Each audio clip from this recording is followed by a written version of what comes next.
The diseases of attitude. It's never that pleasant to talk about the negative, but we got to talk about it because life is part negative. These attitude diseases are like weeds that grow in the garden. It's a normal part of life. Here's a good phrase to note. Negative is normal. It's not successful, but it's normal. It's part of life. And here's the next key, in my opinion. You must learn to handle the negative. Don't ignore it. Handle it. Now, I know some people teach the other way. And listen to them, and listen to me, and then make up your own mind. Right? Don't be a follower. Be a student. But I say you got to handle the negative. You don't have to live in it. You don't have to dwell on it. But you do have to handle it, my opinion. I know some people teach, just turn your head real quick and say, there's no weeds, there's no weeds, there's no weeds. They'll take your garden. So you've got to handle the negative. Here's what part of it is. It's called the Great War Between Good and Evil. Mr. Reynolds and I are working on a new book this year called The Great War Between Good and Evil. And there is a war on. The minute you were born, you got involved in the war between good and evil, between darkness and light, between negative and positive, between evil and good, between tyranny and democracy, between weeds and human activity. I mean, the war is on. If democracy sleeps, guess who never sleeps? Tyranny. In the absence of light, guess what's automatic? Darkness. If good does not arouse itself and become active, guess what moves in? Evil. It's a war. A mental war, a physical war, a financial war, between enterprise and ease, between accomplishment and failure. It's a war. That's why there's an Old Testament phrase that gives the best advice for human activity when it says, 6 days labor, 1 day rest. Now, I'm sure we've taken that to mean, don't work all 7 days, take one off. Here's what it also means, only take one off. Or you're liable to lose the war. Now, we've got it down to 5 and 2, and maybe that's not too dangerous. I don't know. If God would have thought of 5 and 2, he might have made it 5 and 2. I don't know. You can't think of everything.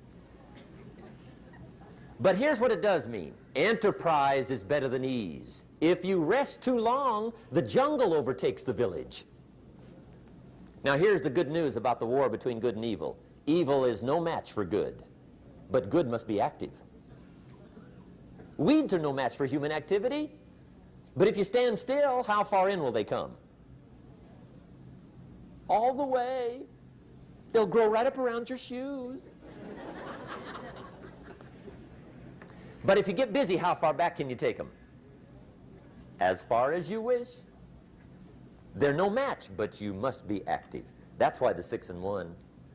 Make sure you're not losing the war by taking off too much. Guess what the average years are after retirement? 6. 6. Which means don't retire. Your chances are too slim. Okay. The war between good and evil, the weeds. You got to make sure you recognize the negative, handle it, deal with it, and then go on. Let's make a list of the diseases of attitude that can wreck all your chances to do well. One of the words that destroys everything is called neglect. Neglect. And I found this out. A week of neglect could cost you a year of repair. It isn't worth it. So what to be on the lookout for? Here's the list. If you were making it, you'd have the same list I've got. Right? We're not covering anything new tonight. This is a reminding session, not a teaching session. But it doesn't hurt to go over it again. Here's the list. Attitude diseases. Number one is indifference. The shrug of the shoulder. The guy's not even concerned. He's just drifting. This is called the mild approach to life. A disease known as mildness.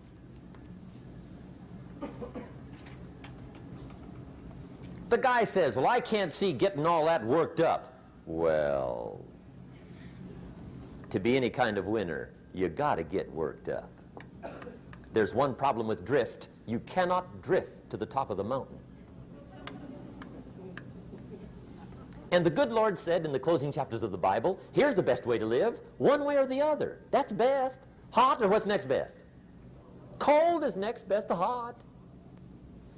Not the half-baked middle, lukewarm, not too hot, not too cold. What a sad way to live. I think what it means is pick a direction and go with everything you got. Just pick one and go. Somebody says, yeah, but what if it's the wrong direction? You'll find out quicker. It won't take you 25 years to wake up and say, oh no, I've been walking the wrong road. I told my staff the other day, next best to prosperity is adversity. If one doesn't get you, pray for the other. We all do better from one of two reasons, inspiration or desperation. And I don't wish anything bad on you tonight, but if you're not inspired, I hope a wagon comes down your rut. Whatever it takes to get you to try harder, read more, set your goals, and go for it. Somebody asked me one time, what quality would I pick if I wanted to work with somebody? And you know what I picked first? Number one, strong feeling. Please, number one, give me somebody that feels strong. About most anything, I don't even care. Just so they believe it. Even if they disagree with me. Wonderful. Just so they disagree vigorously. I'm not saying it's easy to win those kind of people to your point of view, but I'd rather do that than to try to resurrect people from the dead. Pump them up every month, pump them up, pump them up. I pass.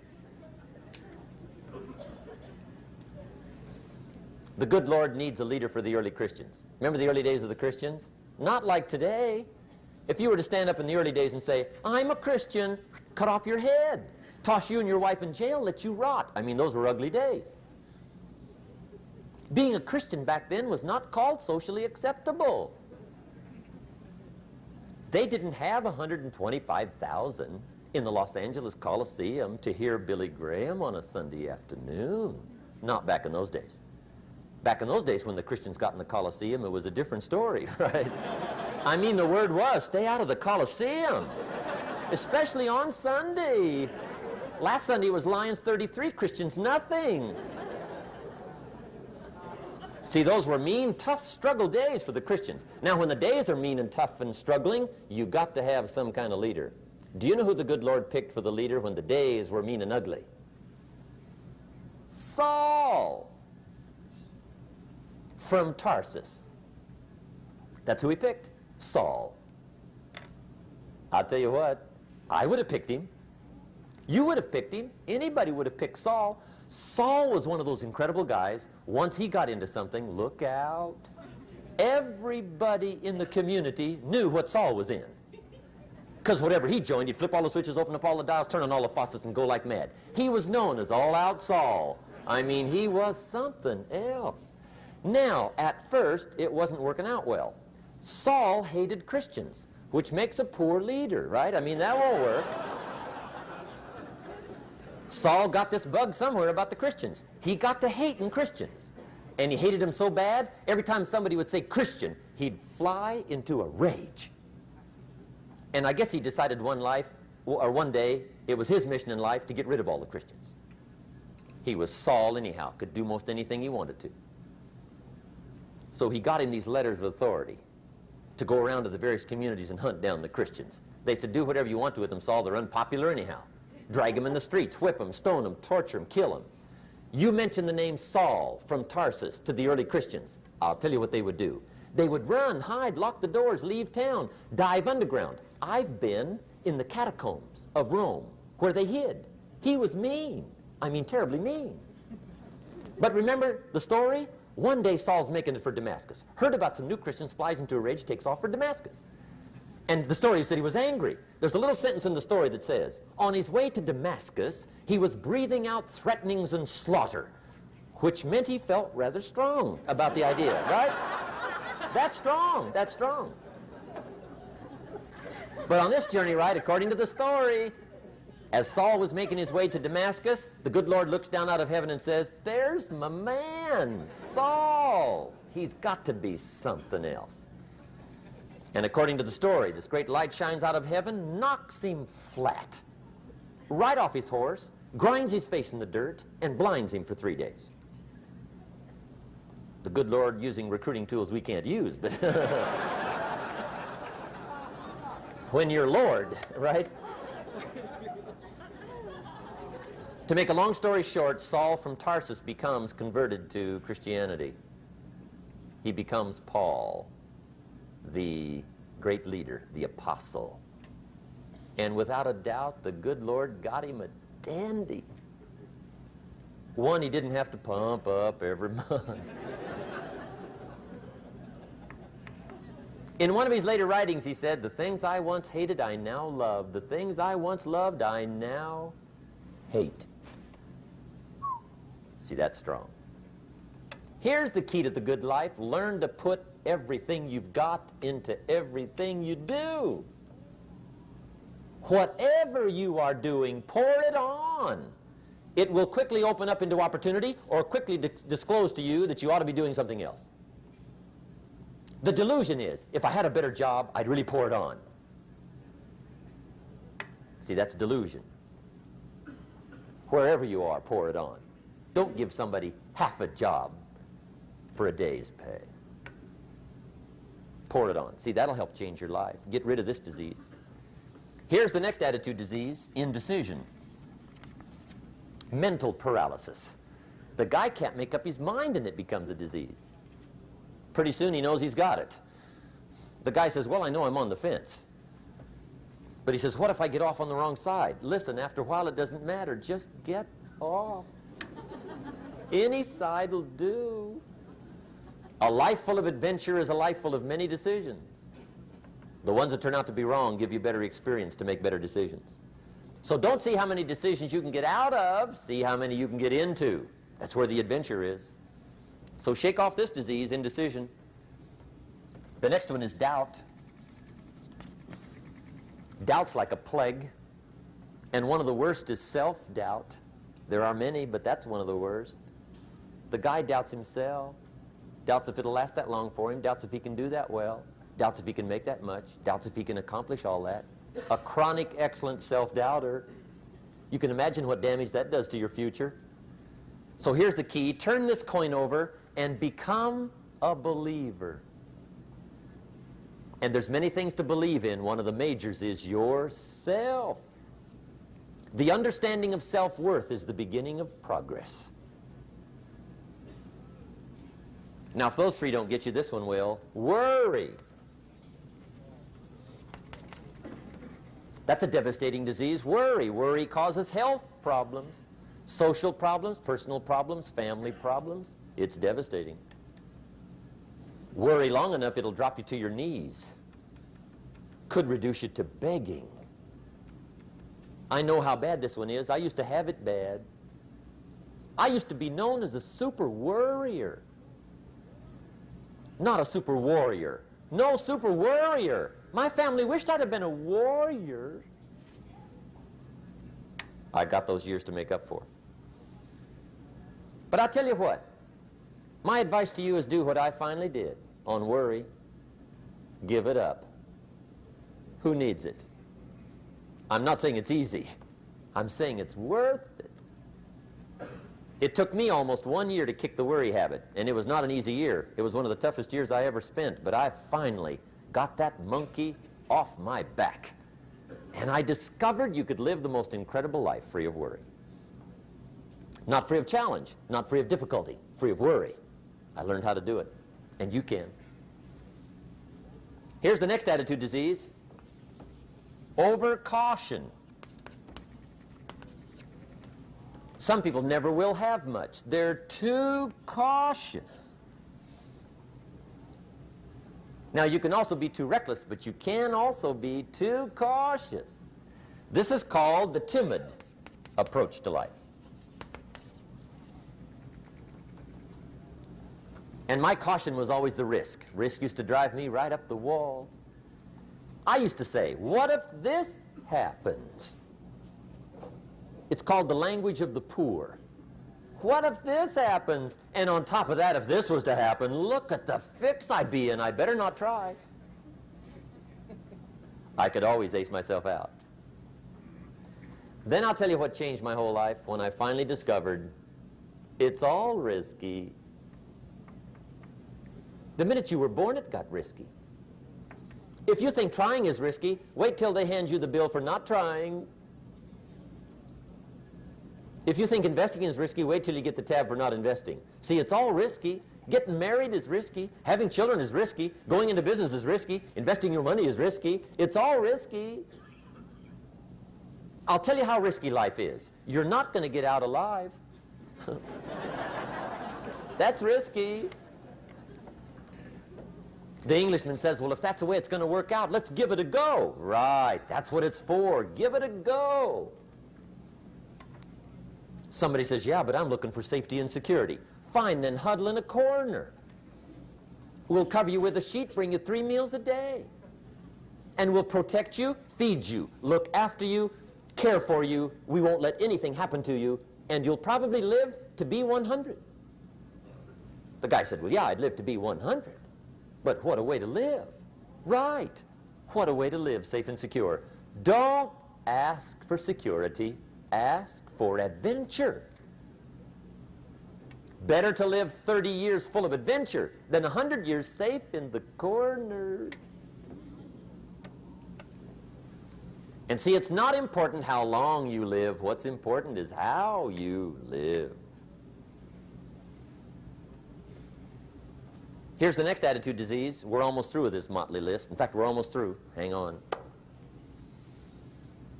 The next one is pessimism.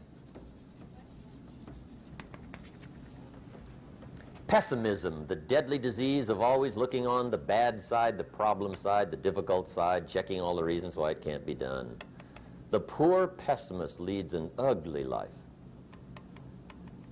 He doesn't try to figure out what's right. He tries to figure out what's wrong. He doesn't look for virtue. He looks for faults. And when he finds them, he's delighted. How ugly. This is the poor guy looks through the window, doesn't see the sunset. He sees the specks on the window.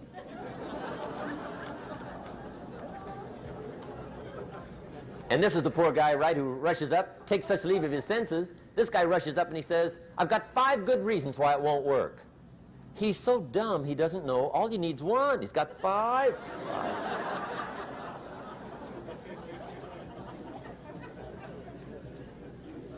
To the pessimist, the glass is always half empty. To the optimist, the glass is half full. Why would the same measure affect people 2 different ways? Answer, it all depends on how you look at it. Our lives are mostly affected by the way we think things are, not the way they are. The way we think they are affects us most. There's a subject we don't have time to get into tonight called better thinking habits. One of the major things Shove taught me when I met him, he said, poor thinking habits keeps most people poor. Not poor working habits. Most people work hard, but they don't think hard. And Shove taught me that the mind is like a factory, a mental factory. And whatever you think about all day long pours ingredients into this mental factory. And that's what builds the economic, social, financial fabric of your life. He quoted me a Bible phrase that says, as you think, so you become. How awesome. When he talked about poor thinking habits, he had me. I used to start the day reading the morning newspaper. I mean, you can believe that or not. I'd get a cup of coffee and read the paper. I'd load up on wars and riots and murders and stabbings and killings and bank robberies and muggings and car wrecks and tragedies. I'd even read the back pages. I seem to like that stuff for some weird reason. I'd load up on all that, and then I'd start the day. You can imagine the kind of days I used to have. You walk around on your financial knees. They call you economic peewee.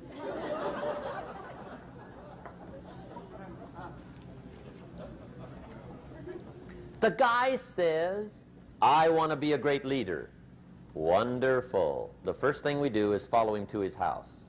When we get there, we walk in and check his library, number one.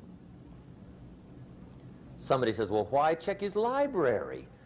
The reason is because what a man reads pours massive ingredients into his mental factory, and the fabric of his life is built from those ingredients. You would not believe what some people have got in their house to read. You would not believe. One of the best dressed up words I know for a lot of it is trash. Can you imagine dumping a barrel of trash into this mental factory every day and coming out with a rich, dynamic, positive life? It can't be done. You might as well try making a cake with cement. The kids back in Danbury, Connecticut, high school, they're asking me questions one day. I'm talking to the kids. Kids got good questions these days. One of them said to me, Mr. Rohn, how do you build the good life? I said, it's simple. It's not easy, but it's simple. Here's how you build anything. Select the right ingredients, keep out the wrong ingredients, and it starts with thought. Everything starts with thought.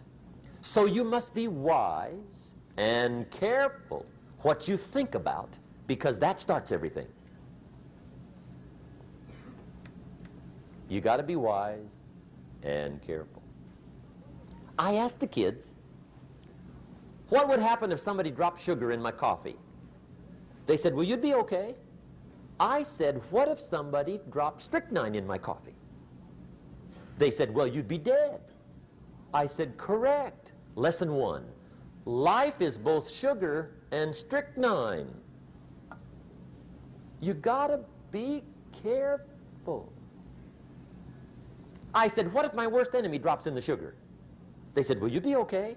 I said, what if my best friend, even by accident, drops in the strychnine? They said, well, you'd be dead. I said, correct. Lesson two, watch your coffee.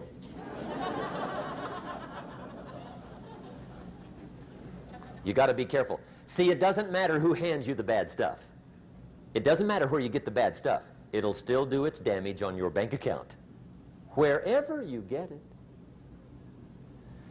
Mr. Schoaf gave me one of the greatest phrases when I first met him, when he said, Jim, every day stand guard at the door of your mind. How important. Stand guard at the door of your mind. And you decide what goes into your mental factory. Don't let anybody just dump anything they want to in your mental factory, because you've got to live with the results. Okay, here's the last disease, and we're through with this list. In fact, we're almost through. Hang on. The last subject is very brief. The last disease, but this one is deadly. Engage in this one, indulge in it even slightly, and you might as well forget the future, because it's going to forget you. Complaining, crying, whining, griping, a Bible word called murmuring. See, that'll ace your future. Spend 5 minutes complaining, and you have wasted 5. And you may have begun what's known as economic cancer of the bone. Surely they will soon haul you off into a financial desert and there let you choke on the dust of your own regret. I hope I said that well, so you won't forget. It's a deadly disease. If you don't think it's bad, ask the children of Israel of Old Testament fame. Typical of us all, their story just happened to get in the book. Story says, children of Israel were slaves. God performed a series of dazzling miracles and got them out. And now they're heading for the promised land. Remember the story? Heading for the promised land. Tragedy of the story, they never got there. Reason. From day one, they started to complain. They griped about the water. They griped about the weather. They whined and cried and griped about the food. They griped about the leadership. They whined and cried because it was too far, too cold, too hot, too difficult, too miserable. I mean, they whined and cried for years. Finally, God said, "I've had it, trip canceled." Or something like that. The story says they died in the desert, never got to the promised land. Which I think means two things. Indulge in this long enough, you get your future canceled. And I guess it also means even God himself can only take so much.